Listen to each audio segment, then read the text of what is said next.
Welcome back to Mix Masala with TG. I am Tanzan Gopal, aka Funk Blue from India, and sending all my listeners, followers, and people tons of love and a big namaste from India. Before we venture down into the subject of this episode, that is Tantra, let me give you a brief introduction about what is Tantra. From its inception to the present day, Tantra has challenged religious, cultural, and political norms around the world. A philosophy that emerged in India around the 6th century, Tantra has been linked to successive waves of revolutionary thoughts from its early transformation of Hinduism and Buddhism to the Indian fight for independence and the rise of 1960s counterculture.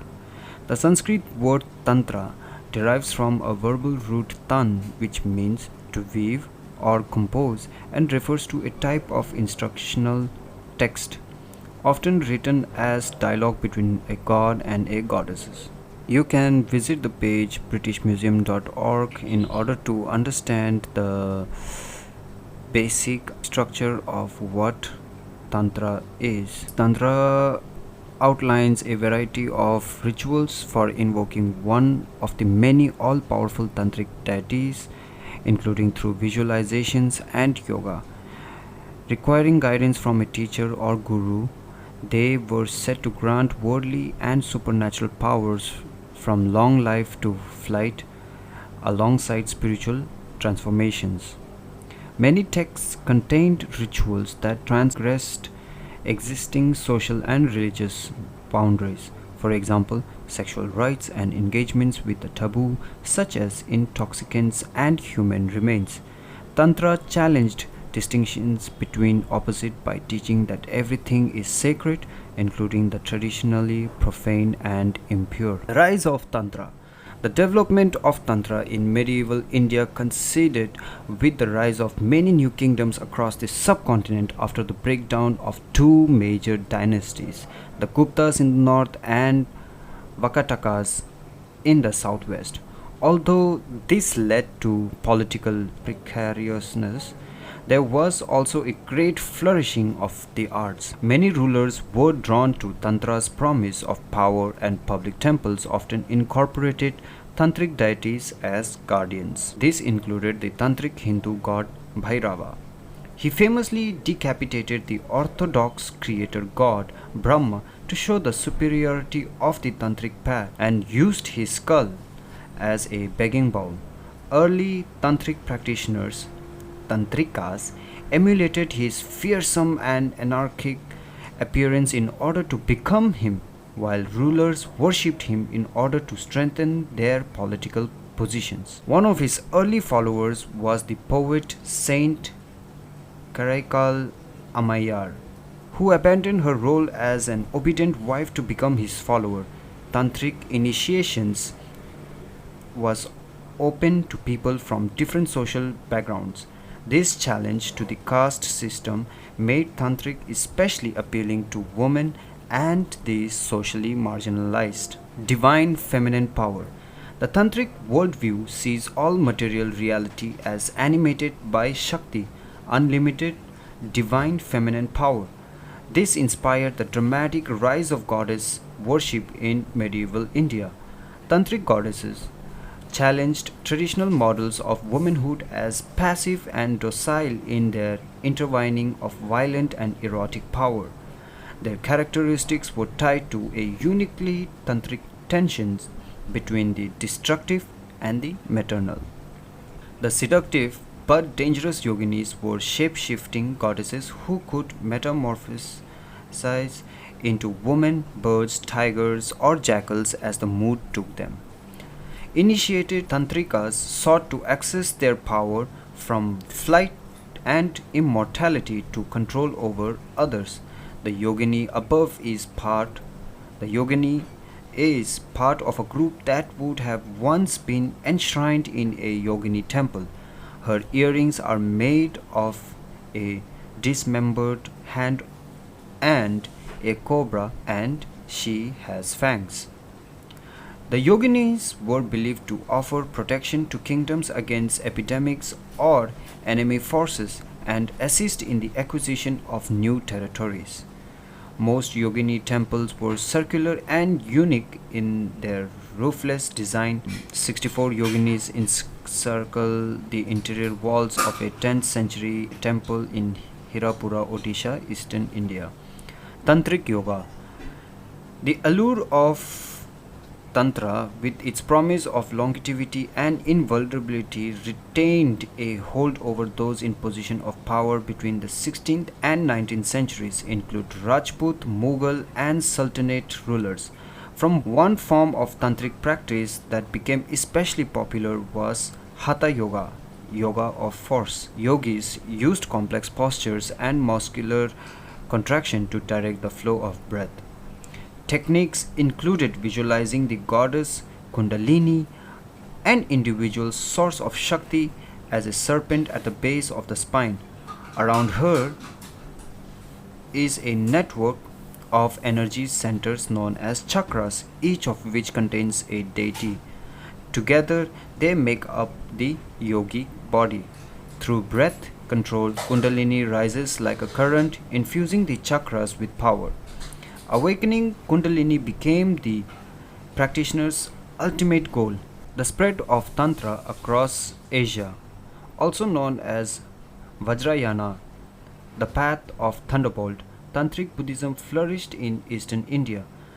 Buddhist monasteries studied and taught the Tantras and attracted pilgrims from across Asia. This led to the rapid transmission of Vajrayana teachings. Tibet saw the founding of major monasteries which became the new political players and often rivaled one another. Instrumental in the transmission of tantric teachings from India to the Himalayas were the Mahasiddhas, or great accomplished ones. Their life stories are filled with miraculous events and they became especially popular in Tibet. Many engaged in sexual rites and carried out practices involving impure substances in cremation ground settings. Their goal was to confront limiting emotions such as attachment, fear, and disgust. Most are shown as semi naked or shaggy haired yogis. Some carry skull cups and wear human bone ornaments to intimate tantric deities. Six are shown here, including Saraha in the center. He holds an arrow symbolic of single minded concentration and a reference to his guru, who was female arrowsmith. One of the common themes visualized also explores the role of the divine union. Tantric Buddhist texts and images use gender to articulate the two qualities to be cultivated on the path towards enlightenment, wisdom, and compassion. These are visualized as a goddess representing wisdom and a god representing compassion in sexual union, as we see in these Tibetan bronze sculptures. In Tibet, this is also known as Yab Yum, or Father Mother. The goal is to internalize these qualities by visualizing the deities uniting within the body through meditation. Tantra and revolution in colonial India. The tantric goddess Kali was widely worshipped in Bengal. She was heralded as ruthless yet compassionate mother by the Bengali mystic and poet Ramprasad Sen. His words resonated at a time of crisis in Bengal, intensified by the rise of British East India Company. Devotion to Kali as an icon of strength increased, promoted through poetry and public festivals. Kali was regarded by many British officials as the threat to the colonial enterprise, and Bengali revolutionaries effectively exploited these fears by reimagining her as a symbol of resistance and a manifestation of India personified. This is evident in prints produced by printmakers such as Calcutta Art Studio, established in 1878.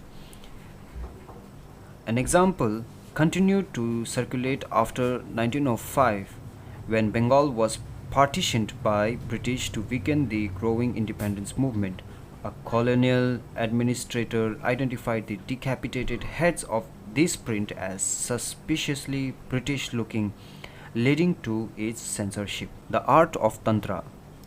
Both before and after Indian independence from British rule in 1947 and the emergence of India and Pakistan as independent nation state, South Asian artists forged modern national styles rooted in the pre-colonial art of the past.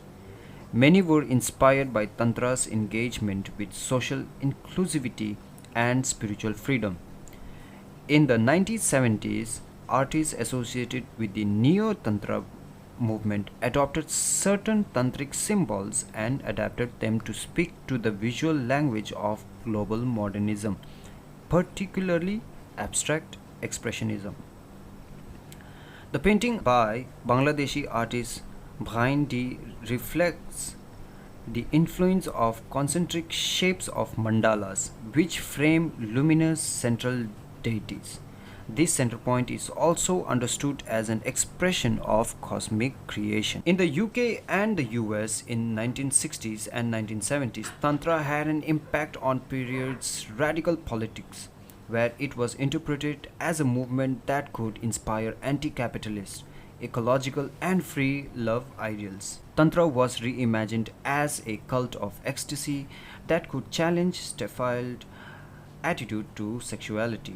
Another poster advertises the Human Be-In festival held in San Francisco, which heralded the Summer of Love in 1967. Yoga and meditation were promoted as transformative practice that could inspire minds to challenge the status quo.